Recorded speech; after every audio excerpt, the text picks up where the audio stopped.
नोंना मा नाम खोन्थालाय अबे गामिनि आंहा माबा बाक्सा बगाजुलिनि आरो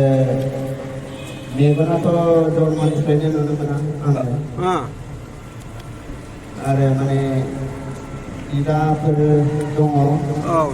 ओमफ्राय बिमा बिफा गैला आरो बिदिनो दखान बाजाराव गिदिंनानै जायो आङो ओमफ्राय नों दा बबे बबे जायगायाव बेरायहैखो आङो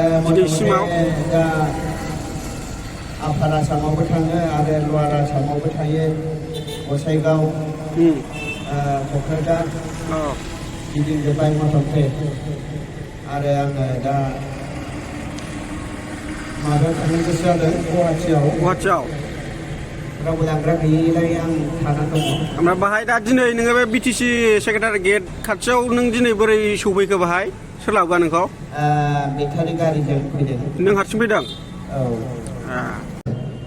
ओरैनो दा खयथासिम थागोन नों बाहायलाय खयथासिम थागोन नों बाहाय दा 12थासिम दे होमबा